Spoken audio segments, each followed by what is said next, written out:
I know what you're doing, and she deserves to know the truth. The words escaped Emily Dawson's lips before she could stop them.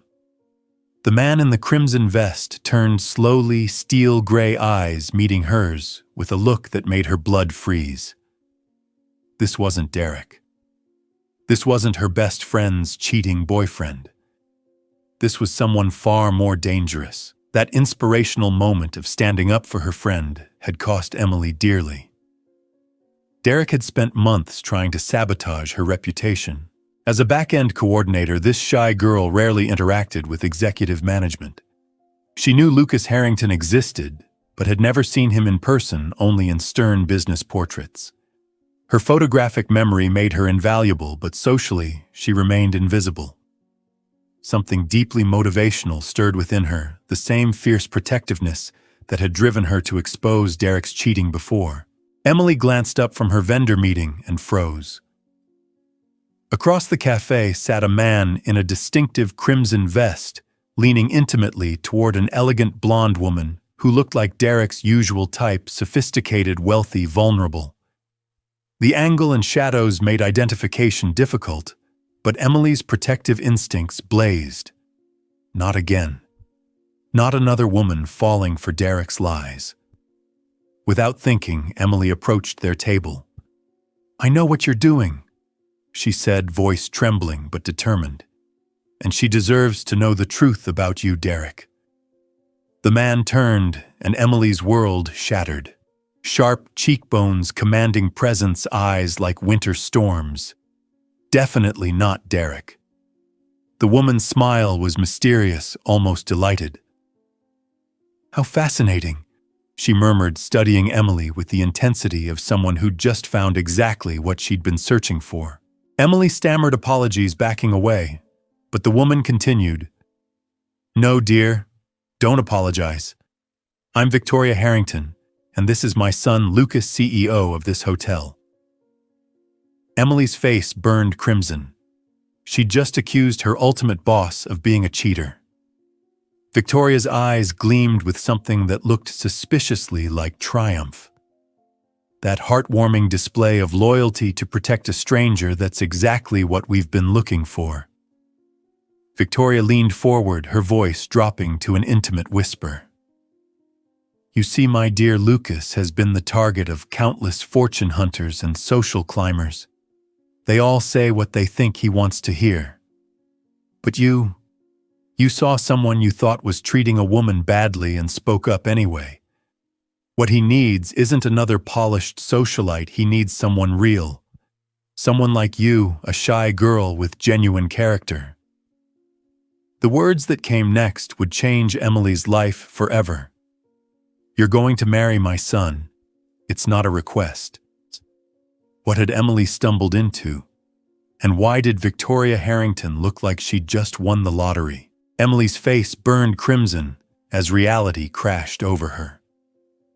The man she'd just accused of cheating was Lucas Harrington, CEO of the hotel empire, where she worked, heir to a fortune that could buy small countries. The elegant woman beside him was Victoria Harrington, his mother and chairman of the board. Emily stammered apologies, backing toward the door, but Victoria's voice stopped her cold. "No, dear, don't apologize. You've just proven something very important." Victoria studied Emily with the intensity of a judge weighing a verdict. "You saw what you believed was injustice, and despite your obvious fear, you spoke up. That tells me everything I need to know about your character." Lucas remained silent, his expression unreadable, but Emily caught something flickering in his eyes, surprise, perhaps even respect. Victoria continued. "Lucas has been the target of countless fortune hunters and social climbers. They all say what they think he wants to hear. But you saw someone you thought was treating a woman badly and spoke up anyway. That's integrity." Emily's confusion must have shown because Victoria's smile sharpened. "My son needs a wife. The board of directors insists on it for his image, for business stability. But after his last unfortunate engagement to a woman who sold their private conversations to tabloids. Lucas has refused to consider anyone. Until now. The words hit Emily like ice water. What he needs isn't another polished socialite, he needs someone real. Someone like you, a shy girl with genuine character. Marriage to a stranger. I'm offering you an arrangement that benefits us both. 1 year generous compensation, and afterward you'll have connections that will set you up for life. The law office smelled of leather and old money. Emily sat across from Victoria Harrington 2 days later. Legal documents spread between them like a map to an impossible future. A marriage arrangement, Victoria explained matter-of-factly. 1 year, separate living quarters, public appearances as needed. In return, you receive financial security and protection from certain elements in your workplace. Emily's mind reeled. Why me? Victoria's eyes softened. Because in 30 seconds you did something dozens of socialites couldn't do in 30 years, you surprised him. Lucas has been sleepwalking through his life since his father died. He needs someone real, someone who challenges him without even trying. Lucas appeared in the doorway, his presence filling the elegant office. The contracts are ready, he said, his voice neutral, professional. Emily looked between mother and son, seeing the subtle power dynamics, the unspoken communication. I haven't agreed to anything yet, Emily said, finding a sliver of courage. Lucas almost smiled. No, he agreed. But you will. Because despite your fear, you're curious about what happens next. And because somewhere inside, you know this is your chance to stop being invisible. He was right, and Emily hated how easily he'd read her. But as she signed her name on documents that would bind her to a stranger, she wondered if she was stepping into a fairy tale or a nightmare. Emily had no idea that her new husband harbored secrets that would either protect her or destroy her. The Harrington penthouse occupied the top 3 floors of a glass tower that scraped Chicago's clouds. Emily stood in the entryway, her single suitcase looking pathetic against the backdrop of Italian marble and museum-quality art. The marriage contract had been surprisingly practical. Maintain separate lives, attend joint public events monthly, and Emily would continue her hotel job to maintain normalcy while receiving a substantial allowance. Victoria's reasoning was simple. A working wife looks authentic, not transactional. Lucas appeared in the doorway, still wearing that expression of carefully controlled distance. Your wing is to the left. I'll be in the right. We'll maintain separate schedules, unless public appearances require otherwise. His voice was neutral, professional, as if she were another business acquisition rather than his wife. The irony wasn't lost on Emily. She was married to the hotel's CEO but still needed to show up for her assistant job at 7 a.m. The other employees had been told simply that Emily Dawson had married privately and would be keeping her maiden name professionally.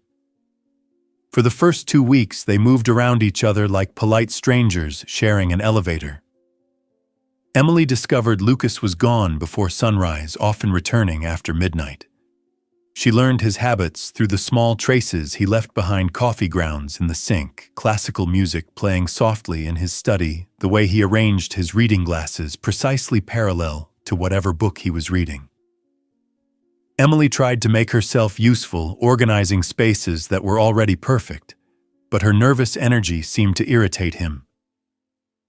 The cleaning service handles that, he'd say curtly when he found her polishing surfaces that already gleamed. It was the sticky notes that changed everything. Emily had always used them to learn little reminders in different languages stuck around her previous tiny apartment.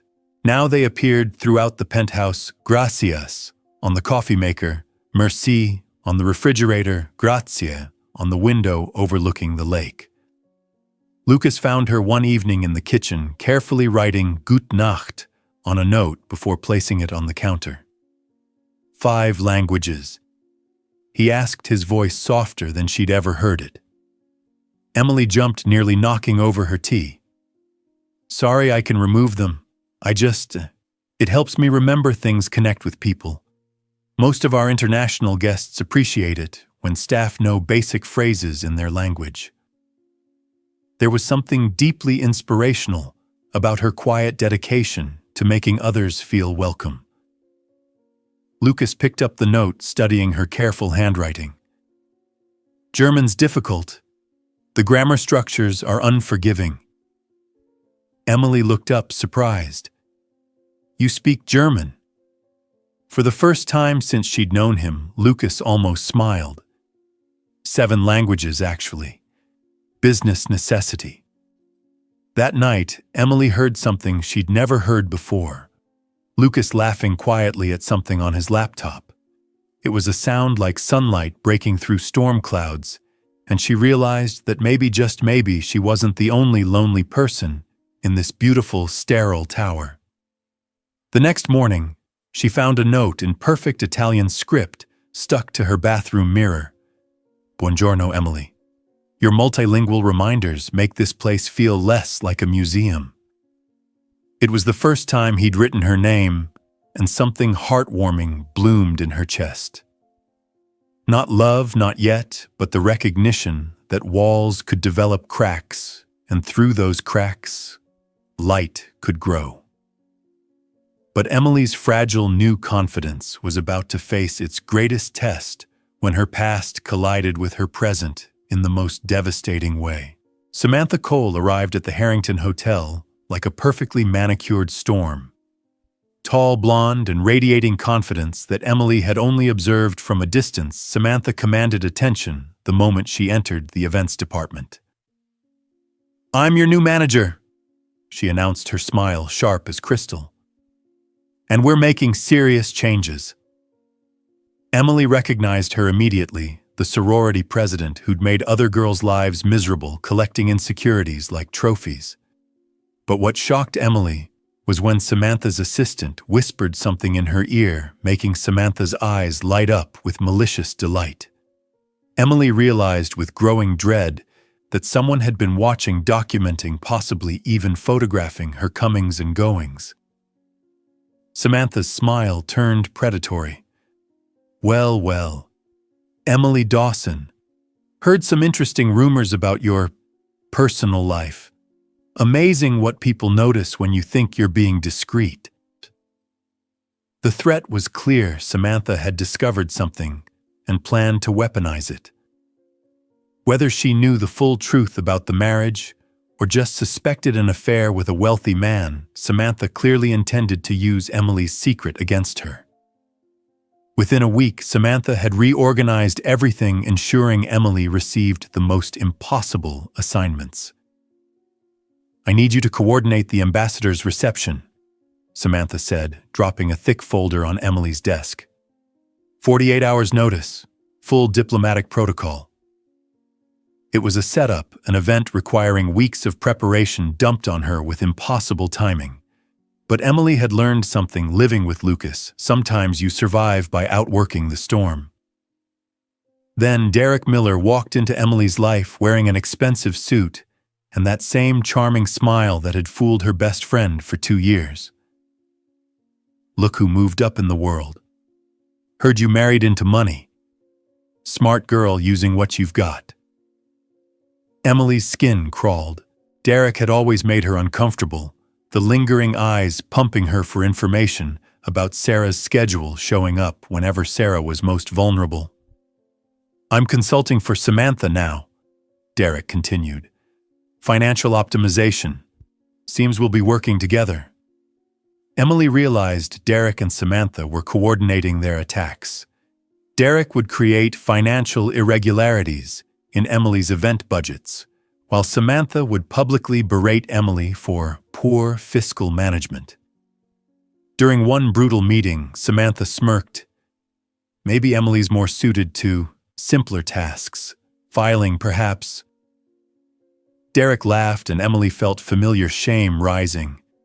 But then she remembered Lucas's note, how he'd listened to her explain the sticky note system, how he'd started leaving acknowledgments around the penthouse. She wasn't invisible anymore, and she refused to let these predators make her disappear. Something motivational stirred deep within her, a fierce determination she'd never known she possessed. Little did Emily know that the most powerful ally she could imagine was about to make an entrance that would change everything. The boardroom felt like a courtroom as Emily sat facing Samantha and Derek across the polished mahogany table. Hotel executives filled the remaining chairs, their expressions ranging from skeptical to sympathetic. Samantha had called this emergency meeting to address what she termed gross financial misconduct and unprofessional behavior. Emily's hands trembled as she clutched the folder containing her defense receipts, emails, documentation of every irregularity Derek had created. "It's unfortunate," Samantha was saying, her voice dripping with false sympathy, "but we simply cannot tolerate this level of fiscal irresponsibility." Unbeknownst to the room, Lucas's longtime assistant, Margaret, had quietly slipped out during the accusations. Margaret had worked for the Harrington family for 15 years and recognized a setup when she saw one. She'd immediately called Victoria, knowing that the chairman needed to be informed of any personnel crisis involving Emily, especially after Victoria had personally taken interest in the young woman's development. Derek nodded gravely, playing the concerned advisor to perfection. "The budget discrepancies are substantial. I've documented at least 15 instances of unauthorized expenditures, missing receipts, and questionable vendor relationships." Just as Emily opened her mouth to defend herself, the boardroom doors opened with a soft click, and conversation died instantly. The executives murmured among themselves, and Emily felt the familiar paralysis creeping over her. This was how it always went. The confident, charismatic people spoke, and the quiet ones got buried. She was about to lose everything before she'd even had a chance to prove herself. Then the boardroom doors opened with a soft click, and conversation died instantly. Victoria Harrington entered the room with the quiet authority of someone accustomed to reshaping the world with her presence. She wore a charcoal suit that cost more than most people's cars, and her silver hair was pulled back in a style that somehow managed to look both elegant and intimidating. "Please don't let me interrupt," Victoria said, her voice carrying easily through the sudden silence. "I was simply curious about this emergency meeting that somehow escaped my calendar." The color drained from Samantha's face. Derek looked like he'd swallowed glass. "Mrs. Harrington," Samantha stammered, "I wasn't aware you were in the building. This is just a routine disciplinary matter." Victoria's smile was sharp enough to cut diamonds. "Routine. How fascinating. Because as chairman of the board of directors, I find it quite unusual that routine personnel decisions would require a full executive committee." The room's temperature seemed to drop 10 degrees. Victoria continued, "Perhaps someone could explain to me why my son's wife is being accused of financial misconduct without a single piece of verified evidence." Derek recovered, first his salesman instincts kicking in. "With all due respect, Mrs. Harrington, the evidence is quite clear." Victoria's gaze shifted to him, and he fell silent mid-sentence. "Mr. Miller, isn't it, the temporary consultant?" Her voice carried the kind of authority that had built empires. "I've reviewed your work. Interesting how every discrepancy you've identified can be traced back to changes in vendor contracts that you personally recommended. Either you're remarkably incompetent, or you're running a very clever embezzlement scheme." Derek's face went white.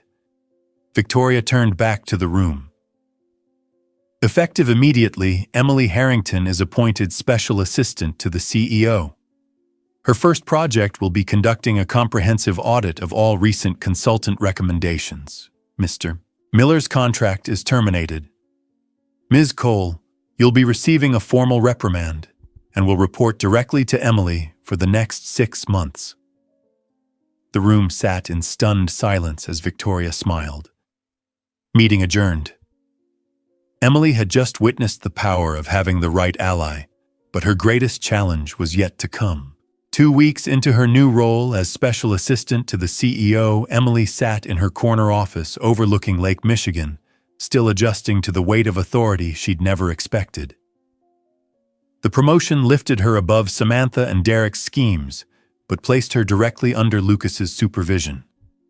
Their interactions were professional, yet charged with something neither admitted.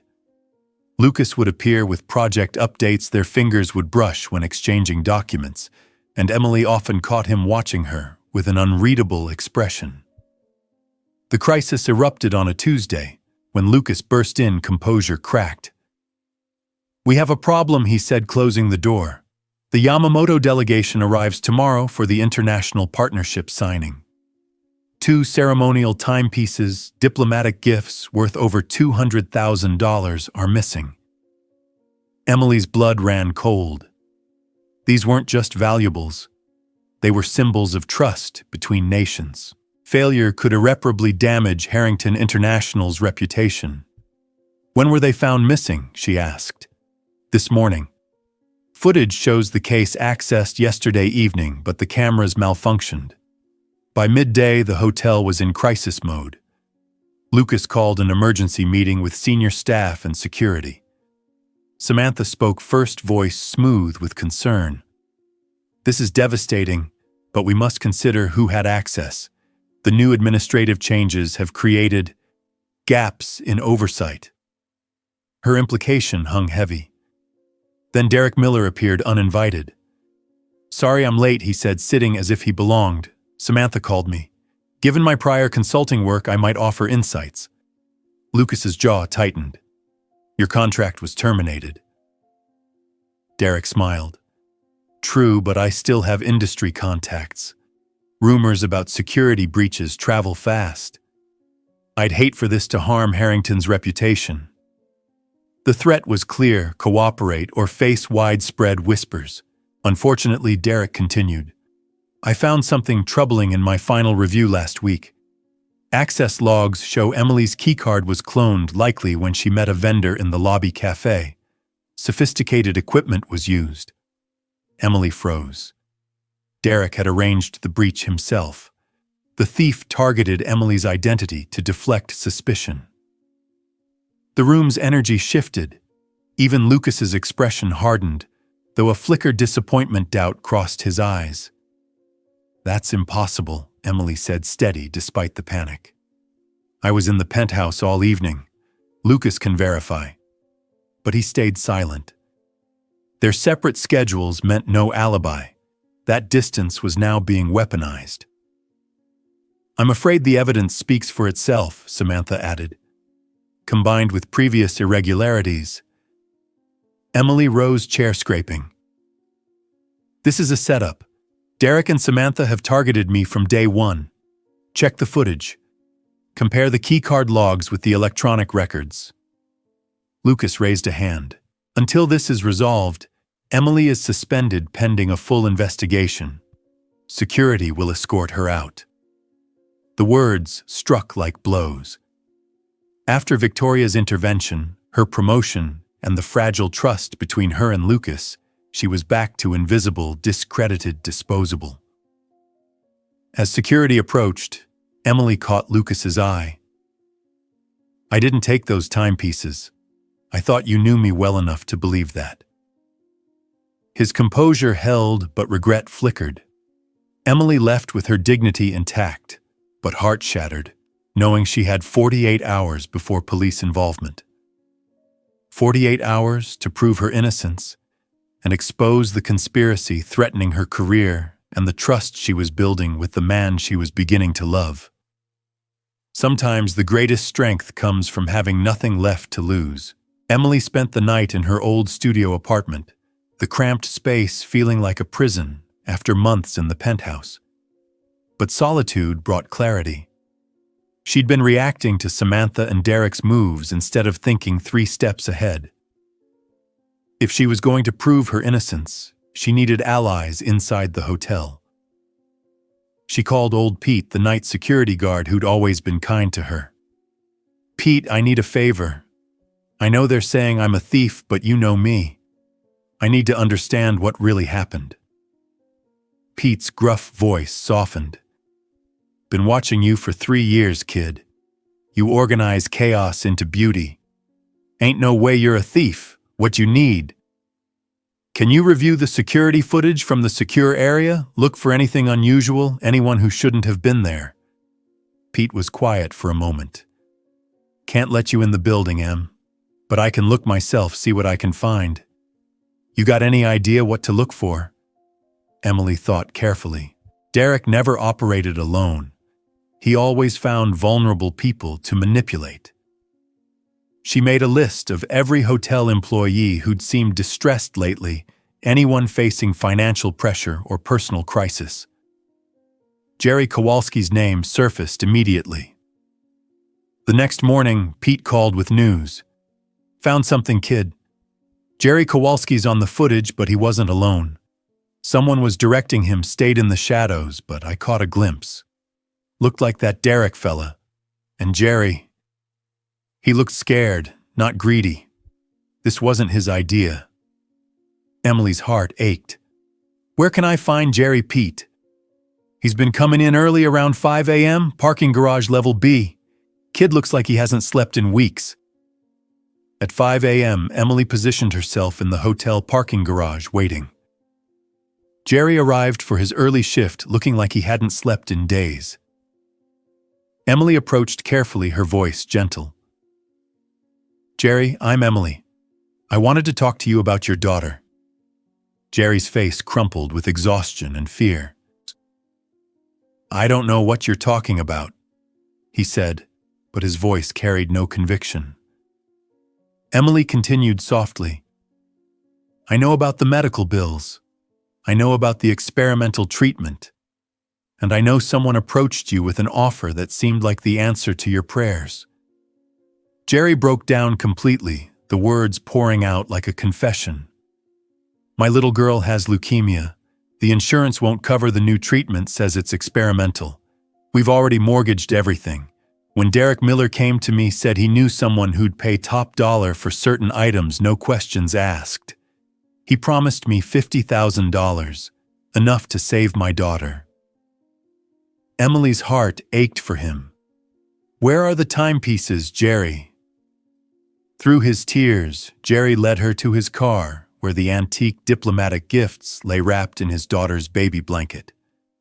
Derek said if anything went wrong, it would fall on the new assistant, said nobody would believe her anyway, that she was already under suspicion for other things. Emily sat in her car, the recovered timepieces beside her, and finally understood the full scope of Derek and Samantha's plan. But she needed proof of Derek's manipulation. "Jerry," she said gently, "I need you to help me expose Derek. Are you willing to call him one more time, make him think you're panicking about getting caught? I'll record it on my phone." Jerry's hands shook. "He'll know something's wrong." Emily's voice was steady. "Tell him you're scared because of the investigation, that you need reassurance. Let him talk. Derek can't resist explaining how clever he is." 20 minutes later, Emily had everything she needed. Derek's recorded voice boasting about his manipulation tactics, his plan to frame Emily, his promise that no one will believe that pathetic little mouse anyway. Jerry broke down completely. After the call, the words pouring out like a confession about his daughter's leukemia, the impossible medical bills, and Derek's cruel exploitation of a father's desperation. Emily called Lucas directly, her voice steady with purpose. "I have the timepieces and proof of who really orchestrated the theft. Meet me in the main conference room in 1 hour. Bring Victoria, bring the board, bring Samantha and Derek. It's time to end this." When Lucas started to speak, Emily cut him off. "I'm not asking for trust I haven't earned. I'm demanding justice I've more than paid for. 1 hour, Lucas. If you're the man I thought you were, you'll be there."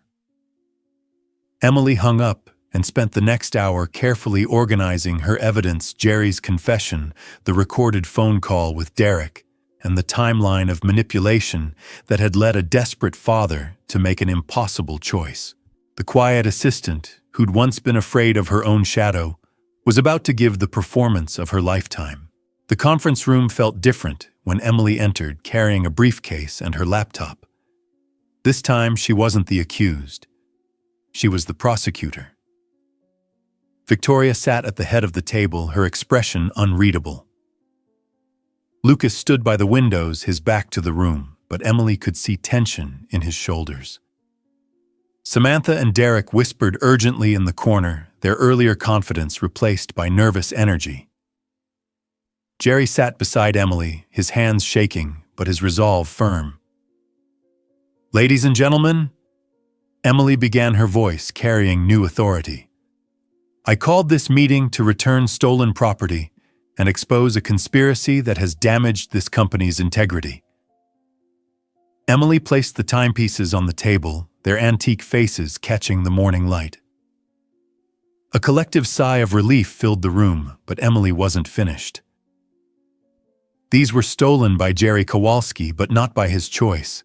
Derek Miller orchestrated the theft, using Jerry's sick daughter as leverage planning to frame me when the theft was discovered.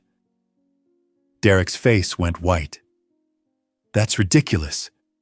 You have no proof." Emily opened her briefcase, revealing printed emails, bank records, and her laptop displaying audio files. "I have a recorded phone call from 1 hour ago where you explained your entire scheme, Derek. Jerry called you panicking about the investigation, and you couldn't resist bragging about how cleverly you'd manipulated him.